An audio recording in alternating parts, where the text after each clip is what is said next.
Okay, good morning again. Guten Morgen to everyone. Welcome. This is basically a continuation from topic 4, which is strategic management. Now we're on topic 5, which is organizing. So, organizing is the next step after we've learned about the idea of strategic management. I think organizing is the idea of how you look at different structures, actually, because strategy only works well when you have a very good structure to support it in order for you to create momentum for sustainable long term growth. So let's start with today's topic, which is organizing. The first thing that we see is the definition. What is an organization? I think that's the most easiest question to actually ask everyone. It is defined as two or more people who work together in a structured way to achieve a specific goal or sets of goals. So you have to be mindful. Organizations create momentum with one or two people to basically create a significant body that is main intention is to sell products and services into creating profitability. Okay, and that's on slide 2. If we go now onto slide 3, why are organizations important to us? I think this is something that every particular manager should always remember, is that organizations actually serve society. And I think this is the first thing that I think every manager should always get their head around. Why do organizations serve society? Well, you have to be mindful. Every particular employee that works for you gets a wage for all their work that they put in, and that wage actually contributes for them to basically pay for their rent, buy their food, and so on and so forth. So it actually helps for economic development within society. Okay, so that's something that we have to be mindful. It actually creates economic stimulation. I think, why do governments like the idea of entrepreneurs creating companies is because it opens more possibilities to reduce unemployment. It opens more jobs actually for people that are willing to work. And after that, when people are getting paid due to the fact of amount of work that there's available, that they spend on actually goods and services that they actually need to survive on a daily basis. So that's actually one of the most interesting aspects of why organizations are important to us. The second is actually that organizations accomplish an objective. Every company or organization has an objective. The question is, what is it? Okay, what are they trying to do? I think this is something that either are you trying to make as much money as possible? Are you trying to make your product consumed by every consumer in the world? Are you trying to be the best company or best product in the world? Are you trying to give away as much money as possible? I think that's also something that you have to be mindful of. We'll talk about that in a minute in the next slide. The third one is organizations preserve knowledge. Now, we talked about knowledge, capacity to learning in strategic management. I think this is something that is very interrelated. Companies are a good place to basically preserve or also basically garner knowledge gathering, because it gives momentum for them to learn of how to navigate future developments or future situations or circumstances that they may seem similar, but are actually technically dissimilar compared to any other particular aspect. The fourth is that organizations provide careers. I think this is actually one of the most interesting things for people that are actually wanting to develop their internal capacity. Like, for example, companies actually do offer career development. And I think this is something that you have to be mindful of. Okay, because some particular people are basically entrepreneurs, and some are actually wanting to work for people, but they also want to progress themselves within the company. I think a very good example of this is the current CEO of McDonald's International, or the corporate aspect of McDonald's, is actually someone that has worked with McDonald's for 35 years. They started off working in one of their particular locations, our outlets, as frying fries or frying French fries, and then they've worked within the organization, and they've actually progressed into becoming the CEO of the McDonald's Corporation International. So that's an interesting example of a career progression. The next one you see here on slide 4 is the idea that there are two types of organizations that I think every particular manager should always remember. There's the first one, which we see very often, is profit-orientated companies or business organizations that try to sell you goods and services for a particular fee in order for them to basically create or sustain profitability. And the second one is non-profit organizations or non-business organizations, or charity organizations, I think these are some things that you have to be mindful of. One tries to make as much money as possible, one tries to give it away. The one thing that makes them similar is that they are both organizations. They both have structures, okay? And I think this is something that I think every manager should always remember. Every particular organization, may that be profit or non-profit orientated, always has a structure in place to basically make sure that they can actually implement strategies, that they can actually govern correctly, that they can create progression. Okay, it's like basically a tree. A tree can grow tall, but if the roots of that tree are not strong enough, whenever there's wind that goes past or very bad weather, that tree can actually fall. So if a tree has very good roots created, no matter how tall it goes, it will actually sustain or withstand that particular external factor like wind or bad weather. Due to the fact of the structure, it actually is in place, both the roots and the basically branch, to hold them against particular uncertainties. Now, to continue on slide 5, the main differences between both the two types of organization we saw on slide 4 is the first one is the main purpose of existence. I think this is the most easiest to identify. One tries to make as much money as possible, one tries to give away as much money as possible. And this is something that we have to be mindful of, okay? The second one is compensation for resource providers. And I think you have to be mindful, in a profit-oriented company, employees actually get paid in accordance to what they are good at and what skills they actually have and how much they've contributed to the company. In a charity organization or non-profit like WWF or Greenpeace or whatever, in regards to non-profit oriented organizations, they are based on charities given by the public or by philanthropists or by companies in regards to donations towards that particular charity itself. But I find a lot of charities nowadays are very, very unwilling towards what they are actually trying to do. Like, for example, I'm not a big fan of giving money to charity organizations in regards to hard cash. I'd rather give them food or products to donate to their target in regards to, like, for example, children or impoverished nations and so on and so forth, because it is actually a product. If you give money to charity organizations, nearly 60 to 70% of that money that you are giving is actually to pay for the people within the structure to provide that service towards the non-profit orientation that they are trying to basically persuade you to give money for. The third is actually ownership. Now, in regards for a business-orientated ownership, it's very different. Some are family owned, some are singularly owned, some are basically publicly owned for a business-oriented company. In a non-profit, it's usually a board governing body, which is a select group of people that have a common commitment to do a greater good for the society, for the environment, or for animals, and so on and so forth. It depends on how you look at it, but it's not owned. It's actually a governed system or charity organization, it's called. So, to continue, organizational structure refers to the way in which an organization activities are divided, organized, and coordinated. Now, the structure helps organization members to work together to achieve an organizational goals. And goals and objectives are already created, as we already talked about in strategy, where you actually can see it in a company's vision and mission. Now you just need a structure in place to make sure that it withstands the test of time in regards to attaining that particular goal and objective. Now, before we look at the different types of organizational structures, we look at the next one, which is on slide 7, which is organizational design. Now, organizational design is the process of choosing an organizational structure that is appropriate to a given strategy and environment. Every company should always remember creating a strategy has to be based on the idea of both your internal and external factors, okay?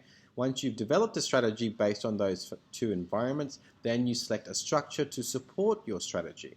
So this is an ongoing process that involves a lot of trial and errors and political consideration as well. But companies always have to be mindful that a strategy comes first before you create a structure. Therefore, it both complements each other in order for you to basically sustain possible growth for long-term objectives. So looking at organizational design, every manager should always list the 5 processes of designing an organizational structure. The first one is list the work that needs to be done to accomplish organizational goals. Second, division of the work. Divide the total workload into tasks that are logical and comfortably be performed by individuals or groups or employees within your company. Third, departmentalization is actually combining tasks in a logical and efficient manner. Fourth, set up mechanisms for coordination. And lastly, not least, is monitor the organizational structure's effectiveness and make adjustments as needed. Now, out of the 5 here, ladies and gentlemen, I think the most appropriate one or the most important one that you have to always remember is the number 5. Monitoring or evaluating the structure's effectiveness or strategies is always one of the most important factors, because at that time, you know something is working or not when it's already being applied, okay, or being implemented. And this is something I think every manager should always remember. There's always trial and errors. There's always tweaking to be done. There's always modifications to be done. There's always that factor or possibility that what you've selected may be totally wrong. Therefore, managers have to be flexible and conducive enough towards these particular outcomes. Next, we look at the types. There are 3 types of organizational structures, ladies and gentlemen, and I do need to emphasize this. There are only 3. And the funny thing about these 3, in different books, they all have different names, okay? In a functional organization, some books call it a centralized structure, some call it a tall structure, some call it a vertical structure. It is a form of departmentalization in which everyone is engaged in one functional activity, such as marketing, finance, is grouped into one single unit. The second one is divisional organization, which in some books it's called decentralized, it's called flat, and it's called horizontal. Okay, so just to basically give you a grasp, in regards to divisional, the organization of a company into divisions that brings together all those involved with a certain type of product and market. Now, I know this seems a little bit hard to encompass, but let me give you an easy way of defining this. If I was a company that had 5 key products, okay, in a centralized structure, my 5 core products would fight in one department to get the same amount of resources. Like, for example, there will only, under one company, there's only one marketing department, and my 5 products have to go to just one marketing department to share resources. There's only one marketing, one accounting, one logistics, and the list goes on. Okay, so these 5 products have to share within one department. Okay. In a decentralized structure, on the other hand, under one company, each product has their own marketing, has their own accounting, has their own production, and so on and so forth. So they're actually slightly autonomous, but they're still under one company. Okay, so I think that's one of the most interesting things you have to be mindful of. If you look at a centralized structure, it looks like a pyramid most of the time. A decentralized structure, it looks like a flat. You actually see that the centralized structure doesn't look at the product, it looks at the departmentalization. If you look at the decentralized structure, it always looks at the product as the key factor. Okay, and the last one you see on this list, which is a matrix organization or a hybrid organization. So an easy way to look at this, ladies and gentlemen, is that it's a combination with both centralized and decentralized, or functional or divisional, okay? The question is how much of each that they are applying. It could be 50-50, 60-40, 70-30, 80-20, 90-10, depending on the organization's requirements. It is an organization structure in which each employee reports to both a functional divisional manager and to a project or group manager. So let me give you an idea. The top section of the company is possibly usually a centralized structure. The products themselves are usually created as a divisional. So this is a hybrid or a combination of both functional and divisional. Okay, and a lot of companies in today's world, particularly global companies, will always opt for a matrix structure due to the idea that it is more flexible in dealing with differences in culture. And also, it's actually more suitable for companies that are actually still family owned. I think this is something that I think every particular manager should also realize. There is a very large percentage, like for example, nearly 40% of all global companies are actually still family-owned companies. And in order for them to actually remain competitive, the structure that they create is actually a matrix structure where they still have a centralized upper-level hierarchy, but their products themselves are actually divisional, where they have a degree of autonomy which they can think for themselves and compete internally with their other companies within their other products within that one singular company. So I think that's an easy way to look at it as well. So just to recap, if you look at a centralized structure, 5 products, 1 marketing, 1 accounting. Divisional or decentralized structure, you have 5 products. Each product is their own little unit where they have their own marketing and accounting. A matrix structure, you have the combination of the upper structure or echelon of the company is a centralized hierarchy, but the products themselves are actually autonomous or made to basically compete with each other. So on slide 10, you see here as an example, this is what centralized structure looks at. It looks, you can see there's the president or the CEO, then you have the president of production, marketing, finance, and human resources. This is what a centralized structure in its simplicity looks like, and then you have that pyramid that has multiple departments under it. But in a divisional example, you can see that it is simplified. There's the products. You can see industrial products, consumer products, and military products as an example. Okay, so this is something I think every particular manager should always remember, that in a divisional, because that's why it's called a flat structure, there's not a lot of levels where the products themselves are actually their own singular units. And then to continue, a matrix organization is as follows. You can see that in a matrix example, the topper or the upper level, you have still the president, marketing manager, manufacturing manager, finance manager, but the products or the businesses themselves also have those singular units within them where they have also this double reporting, where they might, one business has a marketing manager as well, but this also, that marketing manager has to report to the head office's marketing manager as well. So there is this double aspect which actually incorporates a degree of autonomy but with a degree of control at the same time. Now, the one thing that we have to also remember is that if I ever give you a question, which structure is best? And this is a tricky question. I love open-ended questions, ladies and gentlemen. So, tricky questions. Which structure is best? Is it centralized, decentralized, or matrix structure? My answer will always be the same. Depends on the organization. Every structure is good. It just depends on what you're applying it for. So, for example, centralized structures are actually very good for governments, for universities, for military. It's very straightforward, or even for high manufacturing of repetitive product. Like, for example, a lot of companies that have products that don't have a lot of variations in them always use a centralized structure because it's the most efficient. Okay. Divisional, on the other hand, are basically companies that use this have a high degree of change and flexibility. Like, they have to be creative, innovative, have to change in accordance with the market demand or target market. Like fashion companies actually use a divisional factor, okay? And they have to be very vibrant and quickly adjustable. And matrix, as I did state to you before, matrix are global companies that have to have cultural considerations and also mostly applied by mostly family-owned companies. And the main thing that differentiates between the 3 structures is actually on slide 13, which is span of management. So span of management or control refers to the number of subordinates reporting directly to a given manager. Choosing an appropriate span of control involves such factors as 1, the environment of the organization itself, 2, the personality and capabilities of the manager, and 3, the personalities and capabilities of subordinates. So you have to be mindful.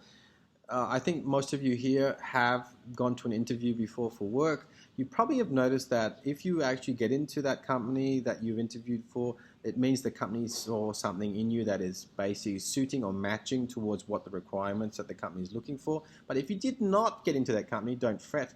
You always have to be mindful. I did not get in because maybe that they saw something in me, or basically I did not meet the requirements or specifications that they were trying to find, or basically adjust to their particular corporate culture or structure or even strategy. Now, these are just some examples, ladies and gentlemen, you can look at with centralized structures. Then you have decentralized structures as well. I think technically our brain is categorized as a decentralized structure, which is the most interesting enough. A majority of IT companies are actually centralized structures, decentralized structures, except Microsoft, as you can see as an example, as a centralized structure. Matrix, on the other hand, you can see there's a multitude of lists. You have Facebook, supermarkets, eBay, Toyota, GE, Skype, and the list just goes on and on. So matrix structures are as examples of companies that have actually gone global in order for them to actually create momentum, to still have a degree of control, but to also create momentum of diversification for their subunits.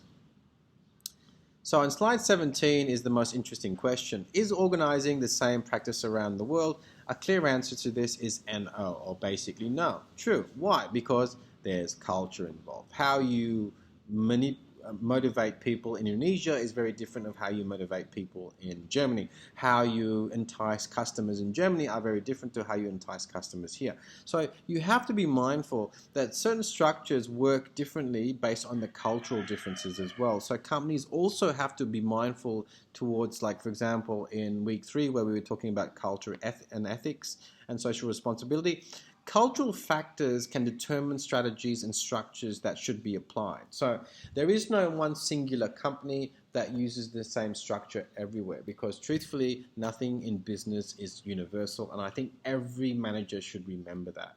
Okay? So national culture and organizing. So every particular common problem that represents in cultural dimensions consists of, like, for example, as I'd already said to you in week 3, with regards to Hofstede's cultural dimensions, you have power distance, collectivism, masculinity, uncertainty avoidance, long-term versus short-term, and restraint versus indulgence. This is on slide 18. So these are things I think every manager should always remember, because it can dictate what structures you should use, what strategies should be applied, and how you should approach it. And this is something that managers should always remember. Never assume that copying, pasting something that works in one location will work in another location. It's like saying that this is very biased from my perspective. Never assume that you are being biased. Never apply a biased particular perspective in regards to strategy and also structure, because it creates for errors, it creates for mistakes, it creates for disastrous problems in the future. Like, you can't assume that all Germans love sauerkraut, or all Chinese are good at mathematics. This is basically a very biased or ignorant way of acknowledging your market, basically.